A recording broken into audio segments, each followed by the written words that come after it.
Hi guys, Ginger and I here again. She's invisible today. Um, Hi. so what we're going to be talking about is tweaking the perspective. We're going to be talking a bit more about being in the flow, but we're going to talk about how we tweak the individual perspective. And part of it is like seeing it for yourself. So we talked a little bit about seeing it and the eye and the pupil and the idea that the eye, of course, is self, and the pupil is the learner or the middle of the eye, the centerpiece of the eye. Um, and we're going to be talking a little bit about stopping seeking advice from others, as there is a tendency to um, a tendency for us to ask other people's opinions, and then we kind of open the floodgates to stuff. So, do you want me to start, Ginger? Yeah, I would love that. And especially when you're talking about tweaking perspectives, I think, can you expand on that a little bit? Definitely. Like, what do you mean? What do you mean by that? I just mean that at this stage, it's like we're learning how to make little changes inside of ourselves and inside of our personalities to make ourselves more empowered. Um, Yes. like, and it's just done through tweaking things, like kind of like you realize that you're doing X, and then you go, well, actually, that's causing a bit of conflict for me. So it's just like an awareness there. Um, Y- and you try to stop doing it, but it's quite heavily ingrained inside of you. So you keep on doing it because it's actually part of who you are. And then gradually, as you go along, you do it you do it twice, and then you don't do it once, and then you do it twice again and go, oh no. And then gradually you learn how to tweak your own, and it's like Well, changing your own personality, really. because as you develop an awareness about it, I think that's why astrology and numerology can be so empowering because it can help to identify our strengths and opportunities. Right. So I think that that's the gift of it. Helps us to develop the awareness that I think you're talking about. As we become more aware, we can pick and choose. Like, is this something about myself I value? Or is this something I'd rather, it's kind of like weight loss.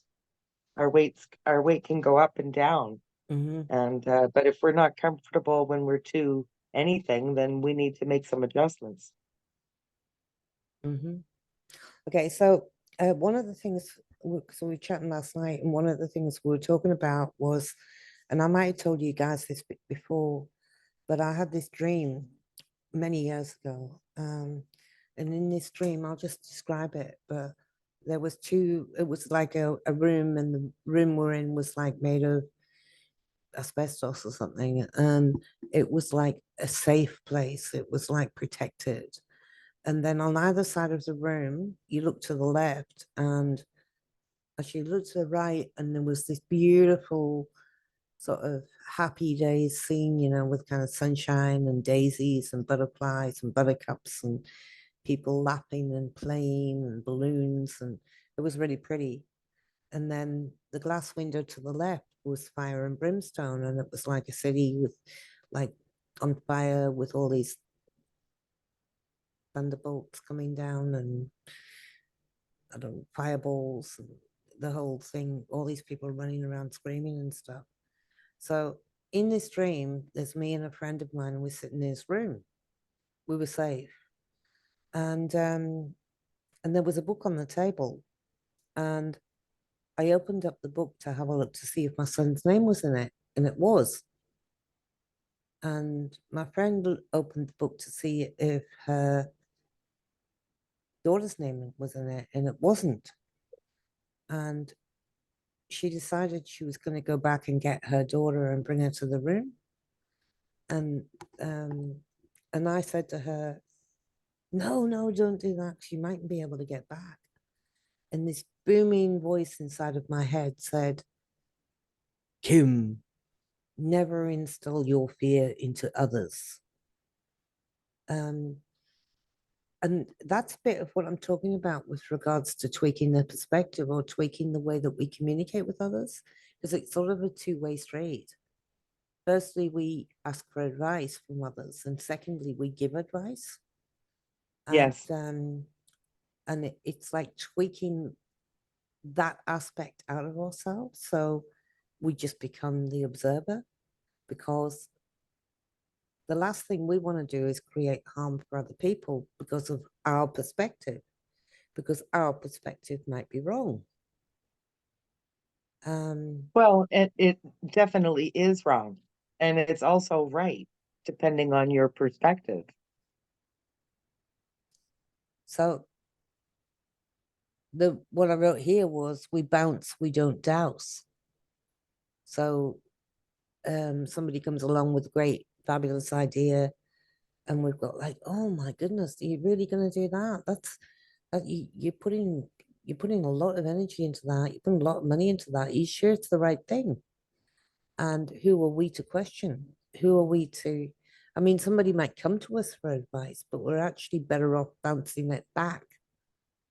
And Well, and I think there's big lessons in here. Like when we're constructing this new world, this new image, this new imaginarium that we want, when we're in that dream and we're trying to imagine or visualize how we want to feel and how we want to live, the moment we take that dream or this experience that we're having to someone else, we're opening it up for criticism. mm-hmm, mm-hmm, And like the other person cannot possibly dream your dream. It's your dream. mm-hmm, So the other person is most likely unable to comprehend why you're having this dream or why this is your calling. You don't share the same chart. We don't share the same fingerprints. We don't share, we're very unique, So I think it's important for us to protect that creative space of dreaming our new imaginariums into creation. I think it's very important for us to be silent and create, and whether we're drawing it, singing it, just walking with it, spend time in that thought and vision, and watch as it comes to fruition if it's in your highest intention.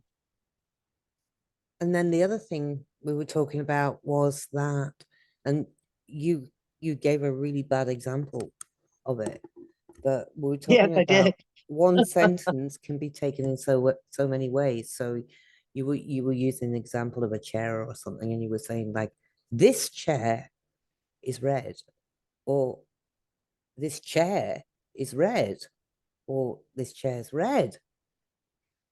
No. Just like you put an emphasis on a different word and it changes the structure of the sentence by putting the emphasis in onto the different word. And that's part of tweaking the perspective too, is be Well, and I aware. think this is why I prefer this kind of contact where we have at least, if we can't be in the same space, we can at least hear each other's voices. And Yeah. ideally, if I wasn't sitting in the dark, you'd see me. But I think that that's of greater value to me because when you're texting, it's so easy for the recipient to maybe take things the wrong way.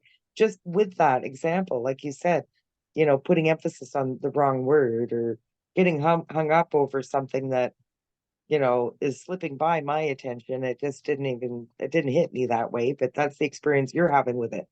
It may have triggered you, and I'm fully unaware of it.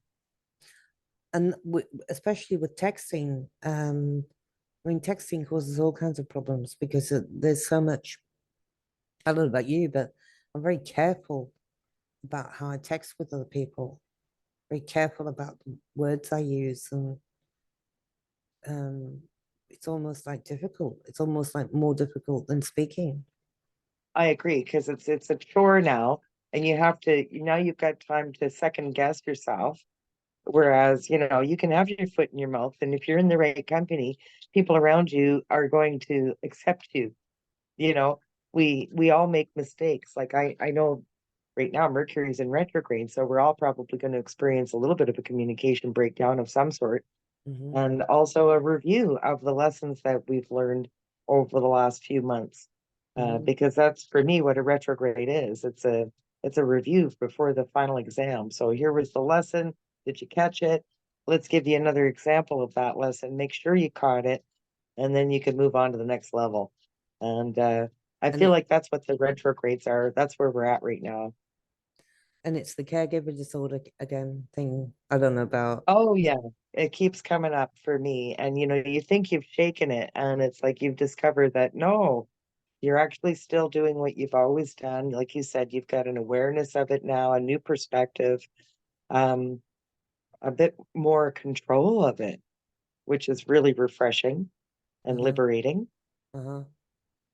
Even So if it does still keep coming up, you can look back, you can reflect back and see times when you didn't have as much of um, a secure grasp and on the reality of your situation, right? Like or whomever's, like mine, yours. a lot of the time we're giving care and the person's not even asking for it. Yes. We're actually interfering. We're actually not, and I don't mean that in a bad way because it's all part of having friends and being friends with people and what have you. But it's becoming much more prevalent, certainly in my life, in relation to this giving care where not asked for. And I Well, kind of, I think again, it's about our own self-identity as we've got the North Node in Aries. The sun and moon are about to be in Aries as we go into eclipse. I believe there's already at the moment maybe 7 planets in Aries. So it's all about the inner work. It's all about our inner reflection and what is it that we're bringing action to? What is it that we wish to animate? That's what this moment is all about. And I think that for us to, really check the boundaries, check the lessons and decide, well, who are we moving forward? What is it that we want to grow? yeah, What is it that we want to see come forward now? if you were This talking is a very about powerful moment. these new ideas and speaking it out actually in some ways undoes us or undoes it because the path of manifestation is our genius. So when we speak it out, it can get corrupted. The message can get corrupted or tarnished, or doubt can be instilled, or it's a bit of the same thing about what we're talking about. We jeopardize it through contamination or the potential of contamination because That's very true, Kim. we're opening up to another's perspective. And lately, I have a lot of occurrences where I'm out and about and people are vocalizing their perspective, and you may not agree with it, um, but I find my inner voice is saying, "Shut up, Kim. Shut up. Shut up. Don't, don't bother. Don't. You don't know these people. Just shut up. Just don't say anything. Let them Well, have their even if you think perspective." you do, as you said, it's oftentimes uninvited. Like, we're feeling compelled to help. We care, we want to help. We think we can help, you know. And I think that we're finding out that we can't will our will on others. So while we may wish that they were doing something else, we can't force our will. Okay. Now, another thing that you've talked a lot about lately is us becoming the pendulum. And Yeah. you've been talking a lot about being in alignment with the moon phases and being able to read the moon phases. Share the screen. Oh, Well, I've been doing it for a very long time, reading it and using it as a tool for planting seeds in the garden and recognizing the similarities and seeing that, in my opinion, we are the garden. And so if we get into that flow of working with the energy of the moon in an earth sign or a fire sign, what does that mean? Well, if you may notice that your mood changes every 2 or 3 days. And I think that that is connected to the fact that the moon and your mood change together and simultaneously. So as the moon shifts from Pisces to Aries, we go from water into fire. our emotions are going to feel quite different than they did, a few days ago. And because it's a very powerful conductor of energy, the waters. Mhm. And I think that we get to see it play out on a big scale, but especially in the garden, I really noticed that. And there's a lot of studies, biodynamic agriculture, a lot of studies, and people around the world that have used this moon cycles for gardening. So finding the best time to, like, how do you get in the flow? That's one way. Finding the best time for certain activities, and being okay with, oh my gosh, I'm a little hot tempered today. Well, where's the moon? The moon's in Mars, the moon's in Aries. You might find that people around you are a little more hot tempered, and you may discover that you have more tolerance for them because you know that it's temporary, and you know that it's just because the moon is in Aries, Yeah. and that this is all a part of who we are. It's like I can't tell sometimes. I don't know if it's a reflection of us or if we're a reflection of it. Okay. But you were also saying about the pendulum, The the pendulum, I feel, awareness. is a very important tool for anybody that's worked with the pendulum. My understanding of it is like I sit with the pendulum, I'll hold it and just feel the energy of it. And then I'll ask it to show me. So a lot of people say, oh, it's fake, person's moving it. And that might be true. I won't say that it's not always, accurate or not manipulated. But if you really want to see how this thing works, you're going to really try and keep it still.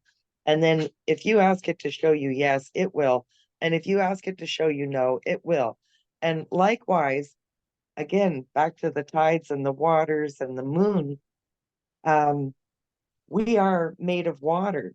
And at any given moment, our needs are going to be different. So if we can really get kind of comfortable with treating our body as a pendulum, sometimes we feel it in our knees, sometimes you get a headache, sometimes you get a stomach problem.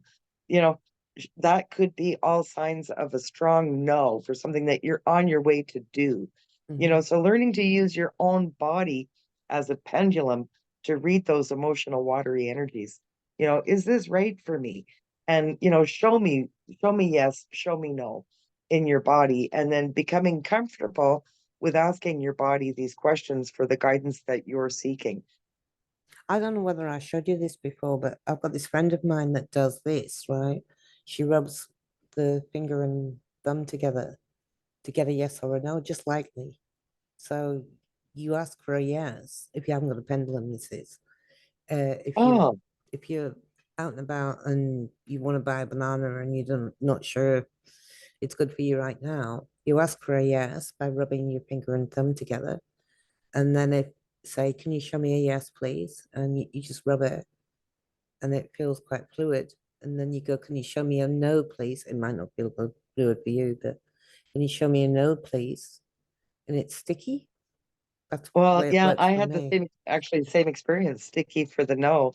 It was easy for yes and sticky for no. Yeah. And then that way you can kind of quietly do it when you're among other people and that type of thing. If you go, oh, so and so just invite me to a party. Should I go? Yes or no? Yes. Because it's just about reading energy, right? And so if we can get comfortable with reading our own body's energy, then we can get really highly skilled at reading the energy of others. Because, frankly, a lot of people are still heavily masked and pretending to be comfortable when they're not. And, I think there's a lot of I think goodwill, good intentions, but not necessarily not a lot of authenticity. Yeah. I I'm not sure that the masses really know how to be authentic. And I And think that's what I'm trying to get at is that, how can I be authentic if I don't even know what I want right now? or or I don't I sort of know what I want, but somebody comes along and tweaks that and I listen to them and maybe that's not right for them, maybe it is right for me. It's really confusing. It's Yeah, this time that we're living in. I'm sure that 20 years ago we didn't ask these kinds of questions. It wasn't that complicated just to have a conversation with somebody or just go somewhere. So this picture you took the other day, it's on my screen Oh, now. it's actually taken quite a long while ago. It's the cover on my phone. It, it's It's the photo that I've used for years. I love 4:44 it. on the 4th of April. Wow. So the Yeah, 4th of the that 4th at screenshot was taken. 4:44. Yes. And was that an accident or not? You and I, we had not talked for a few days and the phone had just rung and I noticed the time and I said, "Oh, perfect timing." And I took a screenshot of my phone Wow. and then I realized it's April 4th. The 4th And of the so 4th at 4:44. that's 4 4 and then 2024 is 8. So 4 and 4 is 8. So it's like an 8 8 4 4 4. Four is everywhere. That's pretty powerful. Mm, it's Interesting beautiful. timing. Beautiful I've picture. been getting a lot of numbers, like seriously seeing a lot of 1122, that kind of thing, like Have number you, patterns, I keep saying 1, 2, 3, 4. onwards and upwards, I always say. Mm, When I I see just keep that, I think, printing yeah, you're on the right path, onwards and upwards. Keep one, two, going. three, four. For some reason, don't know why. Okay, so Because you're on the right path. I'd just like to say that the word moon and mood are very similar words. It's only the last letter that's Mhm. different. Um, I don't know whether that means anything, but Well, I do think it does. I think it's quite relevant because our mood, you'll notice if you watch, when that moon moves to a new sign, you'll watch and see that the mood that you've been in for the last few days will evaporate and something new will emerge. what You may feel more energetic, you may feel less energetic. what I'm finding is that because in Lungold years ago when I was studying in Lungold in the main perspective, this was back in 2002 or something like that, 2003. He was talking about that the consciousness needed to be able to recognize the patterns of nature or the patterns of personality, and that those patterns would be the guiding light for us to be guided through the chaos that lay ahead. And I always looked for the patterns since then. I'd always kind of like subliminally looked for the patterns or like had it in the back of my mind. And lately, the pattern that I'm noticing is long periods of chaos, much longer than there were before. So before the chaos used to only last for a few days, and now it lasts for weeks. And then in between time, very short periods of absolutely nothing. Now Isn't that refreshing? I know, Isn't it's a strange feeling, but isn't it kind of refreshing? I know, but the absolutely nothing I used to hate Yes. because I used to sit around and think, oh my God, I'm so bored. What am I going to do? Like, and it used to, those, because I'm a thinker, I'm a Gemini, so the thoughts would do my head in. And Well, but now, it's in those boring moments that we create. yeah, yeah, because that's the darkness. That's the equivalent to the darkness, you know? That's right. It's only in that time that we've got time to create. That's why I think it's so important for us to stop helicoptering our children and just let them solve their own problems, including the problem of being bored. You know, my children knew better than to come and tell me they were bored. There was so much to do. And Hmm. they knew that if they came and told me they were bored, I'd give them chores. You know, I've Mm, got lots to keep us busy. Like, come on in and we'll get busy right away. No, they found ways to keep themselves occupied. And that's a I really think good tip. That, oh yeah, well, we get boredom busters everywhere here, lots of work. yeah, that's But a no, they really good would tip. become, I think, far more creative All right. as a result, you know, because you're left to figure out, well, what will I do then? Maybe I'll do somersaults. Maybe I'll learn to do a cartwheel. Yeah. You're So, you're left to get up and do something about it. so what I was going to ask you was um, eclipse.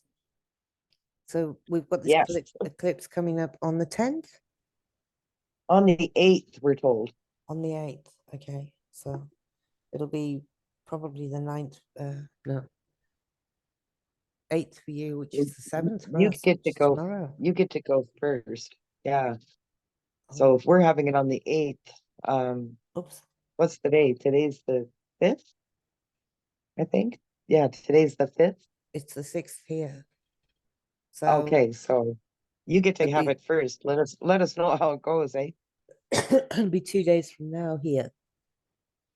Yeah. Well, the Now 8th will be you the 8th will be 2 days from now, but it's happening on your 8th, which is the 9th. you were in the path of totality Oh, last year. right, yeah. I know we Australia's been in the path to totality quite a few times actually. Yeah. And I Uh, think it's all cyclical, like nothing new under the sun. Like you were saying, Ian Longold was saying you have to recognize the patterns. Well, for me, the patterns are that there's nothing new under the sun. Historically, if you look back, you'll see that we've done this before, and right now I feel like there's a lot of fear mongering, but at the end of it all, we are the creators. We get to decide what we're going to be putting our energy into. And unfortunately, right now, it looks like a lot of people's energy is being hijacked with fear mongering about the eclipse. and Now, then it's already a potent energy because we've got, I believe there's 7 planets in Aries. So when there's a stellium, that's what they call it, a stellium, when there's more than 3 or more planets in one sign at once, the stellium is just an amplification of energy. So it's not enough that you've got the sun in Aries. You've got like double. Everything is doubled. And yeah, so it should be a very interesting time. We've got Mercury, Venus, Sun, Moon. Neptune is sitting in Pisces, where there's also a stellium there. There's, I think, 3 planets, maybe 4 planets still in Pisces. So when the eclipse happens, I think it'll be interesting because for those of us who are willing to look up, when it becomes dark, if you're able to see the sky, when it becomes dark, you might also be able to see these shining planets that should all be very close to the well, the moon moving in front of the sun. mm, We should be able to see other planets in the sky at that time. So um, it'll be interesting. one of the pertinent things is when an eclipse occurs close to your birthday, supposedly the actual effects of that eclipse or those parameters that you're talking about, what planets are actually in play here, it's far more pertinent if it's close to your birthday, Yes. apparently. And I think that's true for all the planets. So, like people talk about Saturn's return, Hmm. it's the very same energy. So it's coming back around. It's the same energy as the day you were born, and this is what this is the behavior of Saturn the day you arrived. When you experience your Saturn's return, it's because it's taken up the same place that it took once when you arrived. And so you get to experience it over and over again because it's a pattern. It just goes round and around. Mm, yeah, Well, maybe not even round. We were exploring the idea of the vortex and yeah. that Where's donut that image. picture? The picture I'm not on the Yeah. screen. I was You hoping sent to it to find me a little yesterday. animation, but you can't find stuff when you want it. I've got But that that's animation somewhere on my computer. That one of the phoenix going around. Um, yeah, but I don't know. I don't know what I called it. Um, what is that called? That's called a. It's not called the donut. What's it called? I call it a vortex, and I call it the Big Apple. It's our auric field. And so it's the human aura. It's the shape of the earth as I see it. And what you're looking at there is a massive amount of energy. And when we learn Tai Chi and when we learn Reiki, we're learning to make use of this energy instead of being a victim to it. We're actually using it in a constructive way, and we're transmuting it and we're shifting it. And so we're building with it, we're creating with it, and we're not resisting it because it's just there, even the challenging parts, it's just there to teach us something. Mm. So yeah, that's how I see that. Like, there's a great dispute about the shape of it all, but that's how I see it. And then the center of that vortex is like a fountain, and it matches our skull. When we're born, you might note that people talk about the soft spot on the baby. That's the fontanelle, and to me, it's the fountain. It's where the spirit comes and goes, and because I just think that that's the portal. That's how spirit occupies this avatar, and that's where the energy flows, and it's like a black hole. And this is how you move energy. Also, you allow energy to move through you, and it's through that black hole, which is similar to the pupil, as you were saying. Yeah, right at the beginning with We were the touching on that. we were touching on see for yourself, this I, the word I being the word I as in self. Correct. Um, Is the shape of the world. It's the shape of the vortex. it's the shape, the I, and then the pupil we were talking about last night being the learner or the center of the eye, the learner, the person that's Correct. learning from this experience. I just observed And that pupil and pupil were the same word. That was all. Um, it's and the black hole, and it's projecting, it's black hole. receiving and projecting data, just like, the auric field. Yeah, yeah. I I agree with you. I think that it's it's more to do with individual perspective, and it's more to do with understanding our individual perspectives and understanding where we need to tweak our individual perspectives because we're actually causing ourselves or others harm by holding it, by holding the perspective.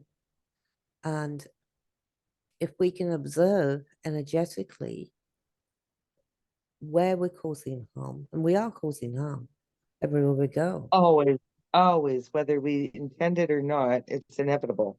Yeah. So and this is kind of what I was talking about tweaking at the moment, but Hmm. it's quite deep. Anyway. So did you It have is quite deep, and it takes a lot of it's repetition. It's through repetition that we can create new habits and um and have a different experience than what we're accustomed to. But we have to make a commitment to repeat new behaviors. And not everybody wants to make that commitment. We get in that comfort zone, and it's really quite nice there. Even though we have a pile of complaints about it, it's our complaints, it's our comfort zone, it's what feels familiar, mhm. I mean, so nobody has to change anything. I think it's important that we create tolerance for one another, and just allow and just become an observer on this ride. I know now that when I'm defensive, I'm like, why am I being defensive? What is the lesson I need to learn? Why is that? Why am I triggered, right? yeah, what's triggering me here? Why am I becoming defensive? And um a lot of the time it might not be anything. It might just be part of this caregiver disorder or something, it might just be part of the fact that I want to help and somebody's refusing that help or something. Oh, you're Uh, not wrong, Kim. Quite likely that has a lot to do with it. yeah, I would say that it's also to do with our ego. yeah. Um, and it's a balance, right? Like, it's being in the middle. And so we have both ego and spirit on board. And I think it's important for us to not be too far from either. I think it's important for us to be in the middle of those two energies. And that's where the heart is. That's what people call love, Mm, and compassion, and mm-hmm. there's a lot of healing there. I'm not going to Mhm, pretend I've got all the answers because I'm working it out like everybody else. But mhm, no. And the other thing that you said was that there's a comet on the same day as the eclipse, and that you were saying you thought it was a dragon. oh, I didn't, but I like your idea better. Yeah, I guess it is a bit of a dragon. It's Chiron, Chiron. is what I think. What I think it is. I don't believe it to be a comet per se. Right. I think it's the wounded healer. It's the part that wants us to really focus on our own self-identity. Okay. The who are we? And, that part of us that can be a little egoic even, Yeah. because it's the part that really wants to protect us from harm. I was, and this is highly speculative, but I was speculating because I've been watching this video about um, Prince Charles doing a parade, and the horse in front had a black flag or something, and they were saying that the black flag marks his death or the announcement of his death, and that they do this ceremony 10 days before they announce it, which was Oh, leading up to this solar eclipse, right? And then I yes. said, what a time to bring Will I Am into the stage, into the forefront, because Will I Am, William, that's what Talk it about spells. self-identity, right? Talk Will, about the self-identity. and then that name gets blasted everywhere, all over the place, and it brings to the forefront the concept of Will I Am, even though it's subliminal because it's broken down into the name William, so you don't realize that that's actually what you're looking at. But it's all Yeah. over the place. And then you've got Will I Am. I don't know whether that'll come about, but that was one of the moments of idea I had about this eclipse, that they were possibly going to use that to bring Will I Am in. Well, I do not think for 1 minute that they're going to I think that they will make good use of this moment, um, in terms of having rituals. Like we're hearing about, CERN, being lit up again after a long period. And on that day, like I think again, they're feeding a lot of people are curious, which I think is a very good thing. People will suddenly start to look up, which I think is a very good thing. Mm-hmm. And but I also think that there's a tremendous amount of fear being generated around it. They're suggesting that there's going to be rockets, sorry, that are going to be shot into the vortex, the portal between the sun and the moon. This to me is just absolute. It's to get people upset and scared and to amplify the fear, Yeah. a real Okay. expression of all that Aries energy. Mm. Is Aries quite fearful in its negative Well, form? Aries is ruled by Mars, and Mars is a warlike planet. Right. And it's that part of us that creates action and it demands action, you Mm, know?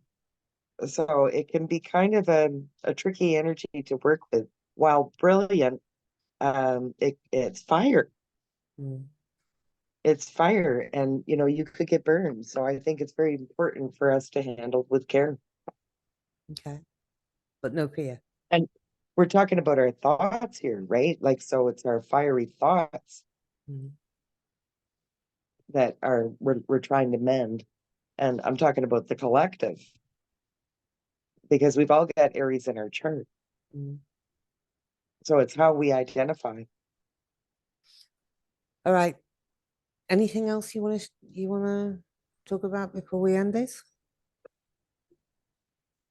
There's so much going on right now, like with astrology. And I would just say, keep your eye on the sky, see what you can, make notes, ask yourself, how do I feel?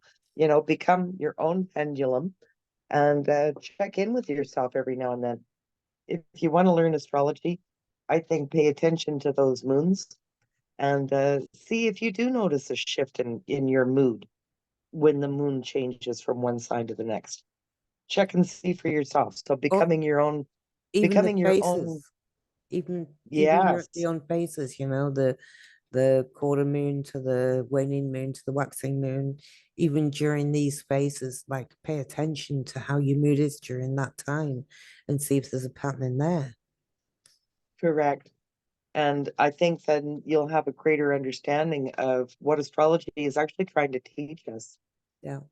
and I think it'll also help people to realize that while you may have hit a really hard, rough patch, it's temporary, just like the good patches.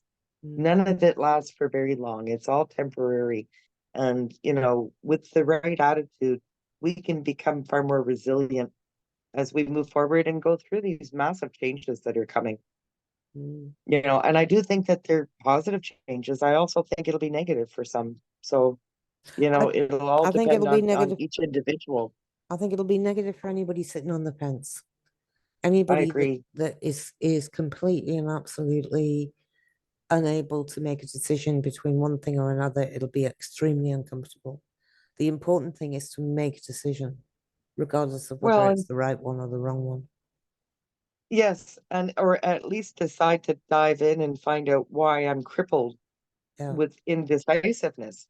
yeah, Like dig in and get to the root of it yeah. and talk it out, do what you gotta do, but find a way through it and create the best possible outcome for yourself. Nobody else can do that for you. Mhm. Okay, so in relation to talking it out, we were just talking about not talking it out because other people douse your inspiration, but we Thanks for weren't bringing that up. talking about. Yeah, talk about double speak, right? But I Yeah, do think it's sometimes beneficial. Like with yeah, the right person, I think that they can walk you through some of the yeah. emotions at I least. agree. I'm That's I think there's a difference. Like unwinding emotions, yes, yeah, talk it out. But if you're building, I think it's important for you to keep it under your hat yeah, until you're ready to reveal it to everybody because it's your dream. yeah, yeah. So It's that was the reason I a clarified that difference. Yeah, thank that you, Kim. there's a difference. All right. Because I think I've heard before, if you tell the story 3 times, that's when healing really happens. Mm, So sometimes you have to unravel, you have to get down into the why do I feel this way? Why do I have that belief? And, I think it's a great way to unravel it is to sit in circle with other people and, share the stories because we likely have it all in common. all right. Well, thanks very much for listening, guys. If you've got anything to ask, ask it. If you want to make a comment, make it. And just thank you for listening to us ramble on. And you Yeah, take thanks care. everyone. And Be fearless. happy eclipse. Yeah, enjoy it. It's going to be quite a show. See ya. Bye. Bye for now. Right. Oh, forgotten how to do it. There you go.